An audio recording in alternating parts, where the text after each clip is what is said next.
Deuxième point, on avait dit que marcher sur le chemin de la résurrection, c'est marcher dans la joie du Seigneur. C'est marcher dans la joie du Seigneur. Le texte que nous avons lu montrait que la résurrection de Jésus avait apporté la joie aux disciples qui étaient dans l'attente de cette résurrection en étant dans un état de tristesse. Souvenez-vous que quand Jésus est mort, un découragement, une tristesse s'est installée dans le cœur de ceux qui le suivaient. Certains avaient abandonné leurs épouses, certains avaient abandonné leur profession, ils se sont dit que nous allons suivre Jésus parce qu'il est là. Mais d'un moment à l'autre, Christ est mort, c'était un désespoir total. Alors, quand il est ressuscité et il est apparu à ceux qui l'attendaient dans la chambre, la Bible dit que la joie était totale. Pour dire que toi et moi, en tant qu'enfants de Dieu, la résurrection de Jésus doit nous apporter la joie. Nous avons vu le troisième point était que marcher sur le chemin de la résurrection, c'est marcher par la foi et non par la vue. Marcher par la foi et non par la vue. Et nous sommes appuyés sur ces disciples qui, pour croire que Jésus était ressuscité, il fallait voir. Il fallait qu'eux-mêmes voient, eux-mêmes touchent, eux-mêmes expérimentent la présence physique de Jésus. C'est que Jésus n'avait pas du tout aimé. Mais néanmoins, Jésus, au travers de cette expérience, nous a enseigné que marcher sur les chemins de la résurrection, c'est marcher par la foi et non par la vue. Et nous avons vu un autre point que marcher sur le chemin de la résurrection était marcher sur le chemin de la délivrance. Bien aimé, il nous restait un seul point que je vais développer ce matin. Marcher sur le chemin de la résurrection, c'est marcher sur le chemin de la victoire. C'est marcher sur le chemin de la victoire. Nous lirons ensemble un texte connu de tous dans Matthieu 28, le verset 6.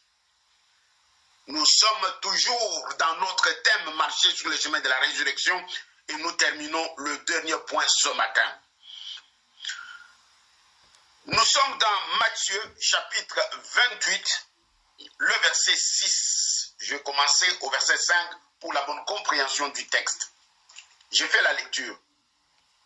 Mais l'ange prit la parole et dit aux femmes, pour vous, ne craignez pas, car je sais que vous cherchez Jésus qui a été crucifié. Il n'est point ici, il est ressuscité, comme il l'avait dit. Venez, voyez les lieux où il était couché. Il n'est plus dans les tombeaux, il est ressuscité. La portion des Écritures que nous venons de lire nous relate la scène qui s'est déroulée au tombeau le jour de la résurrection après que Christ soit ressuscité. La nouvelle ayant été répandue, les femmes ont accouru à Jérusalem au lieu de la tombe pour voir si réellement Jésus était ressuscité. La Bible nous dit noir sur blanc qu'arrivés sur place, ils ont vu un ange. Un ange leur a apparu. Et un ange leur a transmis le message que nous venons de lire. Mais l'ange prit la parole et dit aux femmes, pour vous, ne craignez point. Pour vous, ne craignez point. Car je sais que vous cherchez Jésus qui a été crucifié. Il n'est point ici. Il est ressuscité comme il l'avait dit. Venez voir les lieux où il était couché. Bien-aimés, les femmes se sont rendues compte que Jésus n'était pas là. Les femmes se sont rendues compte que ce que Jésus disait était vrai. Les femmes ont réalisé que les paroles de Jésus se sont accomplies. Il avait prédit qu'il ressuscitera. Parce que de eux tous, personne n'avait jamais vécu la résurrection, ils ne s'imaginaient pas que cette scène-là serait réelle. C'est ainsi que, arrivé au tombeau, quand on leur dit qu'il est ressuscité, c'était la grande victoire.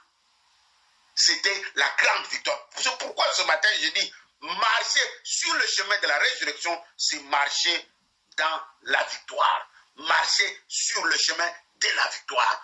Toi, mon frère, toi, ma soeur, qui avait cru au Seigneur Jésus et qui croit que Christ est ressuscité, sache que tu dois marcher dans la victoire. Tu dois marcher dans la victoire. La victoire sur la maladie, la victoire sur la vie professionnelle, la victoire sur la famille, la victoire sur les échecs que le monde, tu dois marcher dans la victoire. Pourquoi? Parce que c'est lui qui représente la victoire et ressuscité. Son nom, Jésus-Christ de Nazareth. La preuve, quand les femmes se sont pointées au tombeau, la première phrase que l'ange leur a donnée, c'est « Pour vous, ne craignez point. Ne craignez pas » dans d'autres versions. Non, quelque part, l'absence de Jésus avait suscité la crainte dans le cœur des uns et des autres. Ils ne savaient pas de quoi leur avenir serait fait. Ils se posaient des questions que j'ai abandonné mon métier de pécheur.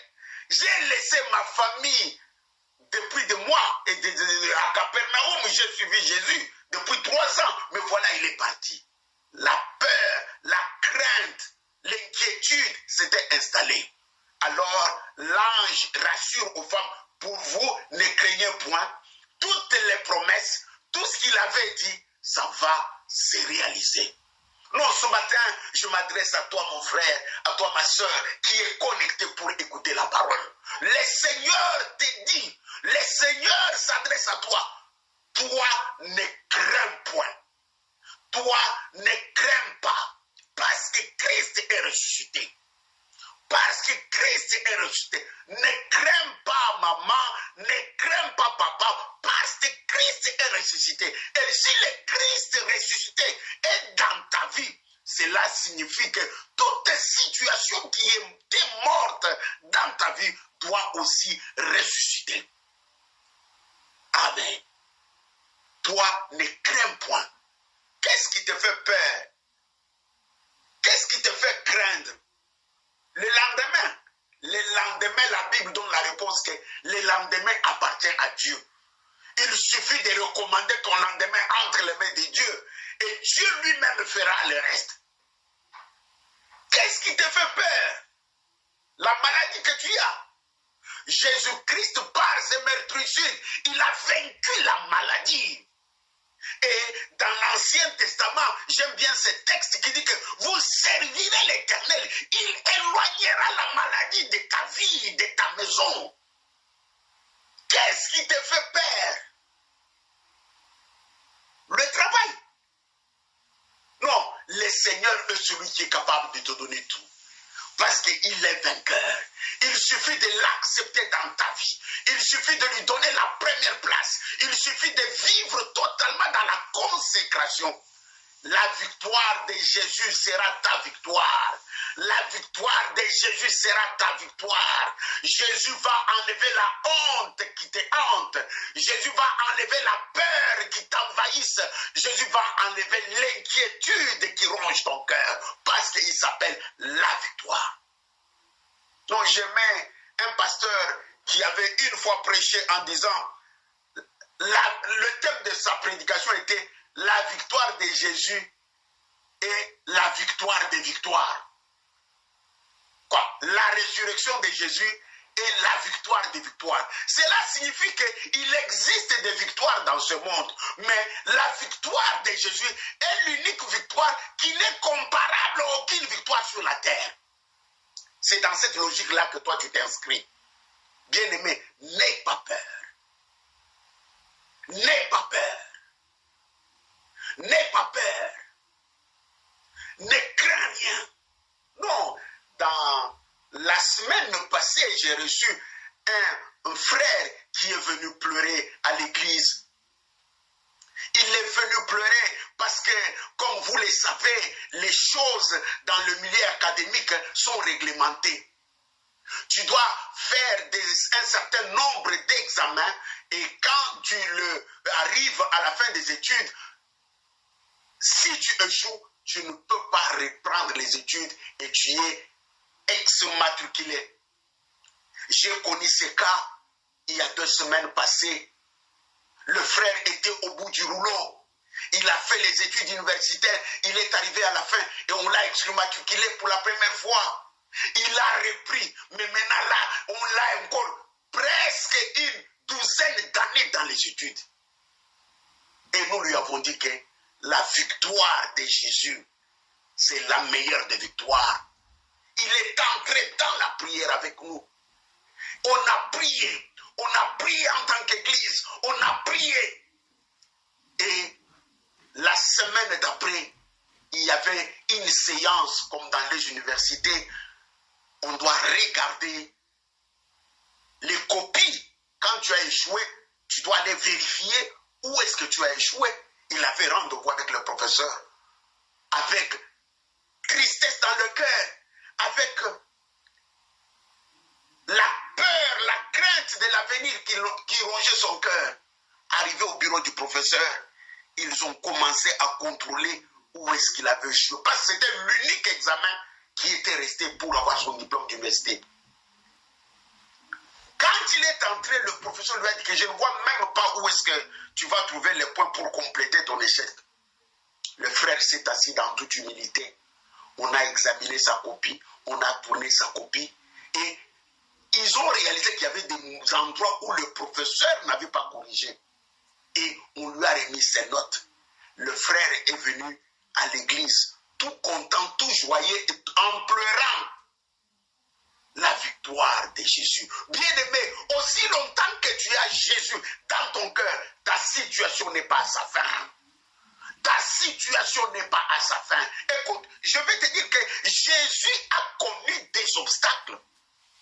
Jésus, quand on l'a mis dans le tombeau, quand on l'a placé dans cet endroit où il devait se coucher, dans le jardin de la tombe, bien aimé, on avait placé 4 obstacles devant le tombeau de Jésus. Premier obstacle, on a pris une grosse pierre, on a placé pour que Jésus ne puisse pas sortir, pour qu'il n'y ait pas d'aventure, qu'il a fouillé. Non. On a placé une très grosse pierre. Ça, c'est le premier obstacle que moi j'appelle l'obstacle naturel. Jésus a eu des obstacles pour sa résurrection.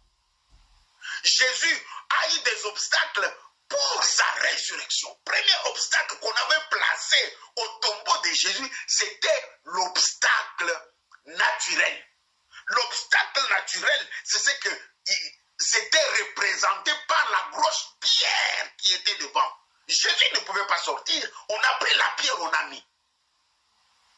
Bien-aimé, quel obstacle toi tu rencontres? Un obstacle naturel, c'est un obstacle créé par la nature. Toi, tu n'as rien fait. Les circonstances de la vie font que cela se présente devant toi et tu ne peux pas avancer. On appelle cela obstacle naturel. Les enfants d'Israël quittant l'Égypte pour aller dans la terre promise, ils ont été confrontés par l'obstacle naturel qui était la mer Rouge. La mer Rouge était un obstacle naturel. La nature a créé un obstacle. La nature a fait que, non, les enfants d'Israël ne pouvaient pas passer. Obstacle naturel. Quel obstacle toi tu connais? Jésus a connu l'obstacle naturel qui était la pierre.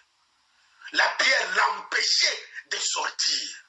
Non, ils ne se sont pas arrêtés à l'obstacle naturel. Ils ont ajouté ce que moi j'appelle l'obstacle légal. L'obstacle légal était représenté par la tombe de Jésus était scellée. On a pris un seau, un cachet, on a scellé la tombe de Jésus. Quand nous lisons les textes bibliques, on nous montre qu'on n'avait pas seulement mis la pierre, mais on avait aussi scellé pour montrer que la loi interdit, la loi connaît que l'homme est mort et c'est fini.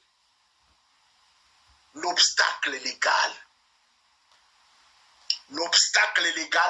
était ces cachets, était ces sceaux qu'on avait imposés sur les tombeaux de Jésus pour l'empêcher de sortir.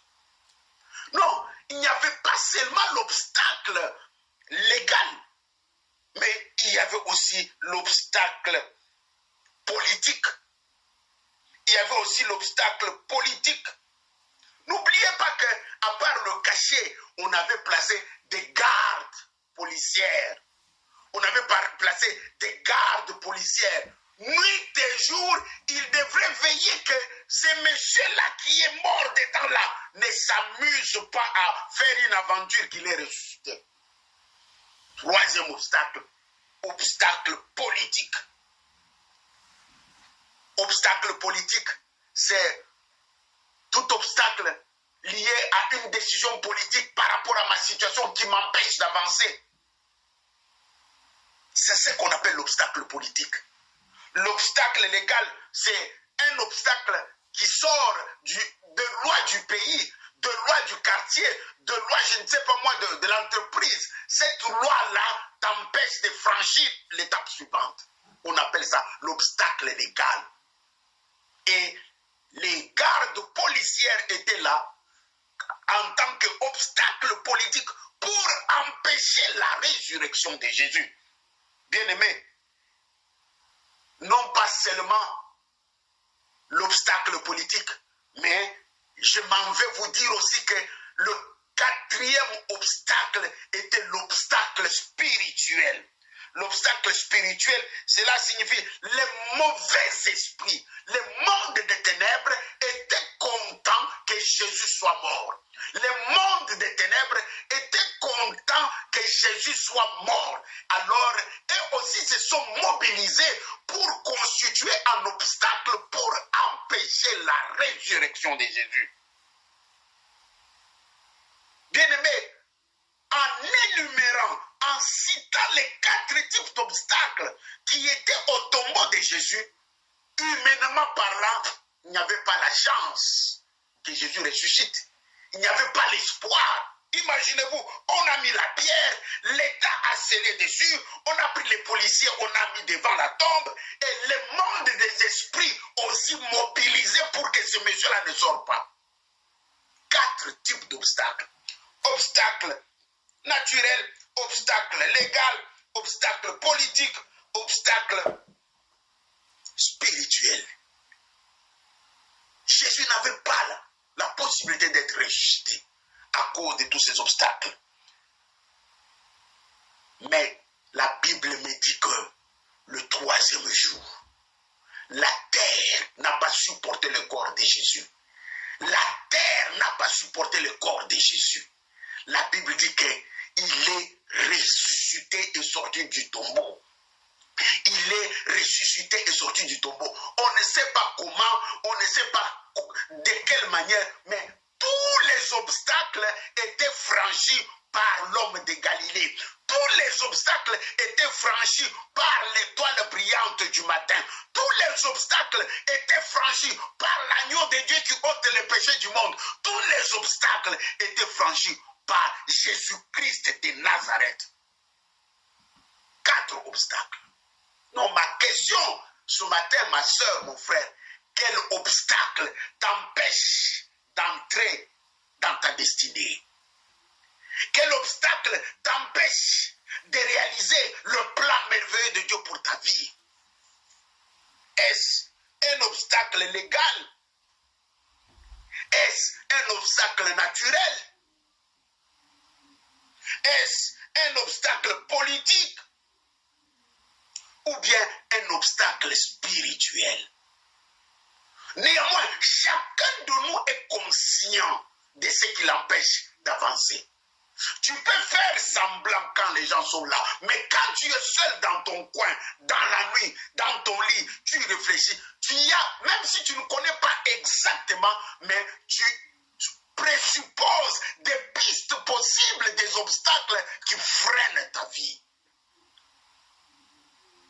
naturel, légal, politique et spirituel. Quel obstacle est lié à ta vie? Jésus-Christ de Nazareth a franchi tous les obstacles. Jésus-Christ de Nazareth a franchi tous les obstacles. Il a franchi l'obstacle naturel. Il a franchi l'obstacle légal. Il a franchi l'obstacle politique. Il a franchi l'obstacle spirituel. La preuve est que la Bible dit que quand il était mort, il est allé même dans les séjours des morts prêcher aux morts. Il est allé prêcher aux morts les obstacles spirituels. Et c'est pourquoi nous ne devons rien craindre. Parce que celui que nous portons en nous, Christ le ressuscité, est sorti vainqueur sur tous les obstacles. Cela signifie que devant toi, rien ne peut te résister. Pourquoi? Parce que tu es à Christ. Si tu crois à la résurrection de Jésus, tu crois que Christ est capable de franchir les obstacles que tu as dans ta vie et il va te donner la victoire. Non, ce n'est pas pour rien que l'Ancien Testament dit « Nul ne tiendra devant toi ». Nul ne tiendra devant toi, cela signifie qu'aucun obstacle ne peut se tenir devant toi parce que Christ a vaincu la mort. La mort de Jésus avait en son sein plusieurs obstacles que le Dieu de gloire a franchis. Ce matin, nous étions en train de parler de marcher sur le chemin de la résurrection. Marcher sur le chemin de la résurrection, c'est marcher sur le chemin de la victoire. C'est ça la réponse pour aujourd'hui. Marcher sur le chemin de la résurrection, c'est marcher sur le chemin de la victoire. Je dois avoir cette conviction-là que celui qui est à moi, devant lui, il n'y a aucun obstacle. Même si on dit que le dossier là est entre les mains du président de la République. Mais parce que Christ est en moi, je sais qu'il est au-dessus de tout. Même si on dit que cette maladie-là amène à la mort. Mais parce que je sais que celui qui est en moi est capable d'appeler à la vie ce qui est mort. Je me poussais de parler encore. Lui-même a dit, avant de se séparer avec ses disciples, dans la salle où ils ont pris la Sainte Seine, qu'on appelle Cénacle. Non, il a dit que celui qui boira, qui mangera mon corps, aura la vie. Celui qui boira ma coupe aura la vie. Cela signifie que lui-même, son corps, son sang, donne la vie à tout ce qui était mort. Ce matin, quel obstacle t'empêche de réussir dans la vie? Un pasteur m'a appelé il y a 2 jours pour me dire que non, il est dans une église où son pasteur lui a dit que étant donné que tu travailles avec moi, échouer dans la vie, ce sera une grosse erreur. Si tu ne réussis pas, ce sera une grosse erreur. Non, j'aimerais répéter cette parole-là à toi, ma soeur, à toi, mon frère. Étant donné que tu as accepté Jésus comme sauveur et Seigneur, échouer, ça sera une grosse erreur. Échouer, je vais jeter ça de ton côté. Parce que lui, il a vaincu la mort. Il a franchi les obstacles. Je ne vois aucun obstacle que lui ne peut pas franchir. Parce que je l'ai dans mon cœur, il franchira les obstacles qui sont devant moi. Ce matin, Dieu veut te dire que ne crains rien. Ne crains rien. C'est la parole que l'ange a donnée aux femmes qui se sont présentées au tombeau. Ne craignez rien. Parce qu'il est ressuscité. La résurrection de Jésus, la victoire des victoires. Il y a des victoires dans ce monde. On a vu des victoires des guerres, des pays remporter des victoires, des grandes équipes remporter des victoires. On a vu les différentes coupes, mais il n'y a jamais eu une victoire comme celle de Jérusalem ce jour-là. La victoire de Golgotha. La victoire de Golgotha. Le Fils de l'homme, quand il est mort, les ténèbres ont envahi le monde. Mais quand il est ressuscité, la lumière est venue. Quel est ce problème qui te tourmente? Quel est ce problème qui est une barrière pour toi ce matin? Jésus te dit que ce soit l'obstacle naturel, l'obstacle légal, l'obstacle politique, l'obstacle spirituel, lui passe dessus. Que Dieu bénisse sa parole. Amen. Amen, amen, amen, amen. Nous sommes contents. C'est le dernier dimanche du mois. Le dimanche prochain, ça sera notre premier dimanche du mois. Je souhaite que nous puissions être à jeûne. Pourquoi? Parce que nous allons passer un peu de temps dans la prière. Les temps avancent, les jours avancent. Plus tu pries, plus le Seigneur va te faire beaucoup du bien. Nous allons jeûner le dimanche prochain. Tu peux jeûner pas toute la journée. Tu peux déjeuner de 6h à 13h jusqu'à ce que tu finisses ton culte. Juste pour consacrer le mois de mai entre les mains de Dieu. Juste pour commencer le mois de mai avec Dieu. Juste pour montrer à Dieu que moi, sans toi, je ne peux rien. La victoire de Jésus, la victoire de victoire. Père, merci. Merci pour ta parole. Merci pour ce matin. Merci pour ton amour. Tu nous as donné le dernier point qui était resté pour nous expliquer que marcher sur les chemins de la résurrection, c'est marcher dans la victoire. Nous, chrétiens, nous marchons dans la victoire. Nous vivons dans la victoire. Nous combattons dans la victoire parce que Christ est vainqueur. Béni sois-tu pour tout un chacun qui a suivi cette parole. Bénis-nous, Éternel. Arrose-nous, Éternel. Donne-nous à marcher toujours dans la victoire chaque jour, dans chaque aspect de nos vies. Je recommande la radio Pain du Soir entre tes mains. Père très saint, bénis cette radio. Bénis les responsables de la radio au nom puissant de Jésus. Sois loué, sois béni. Amen. Amen. Amen.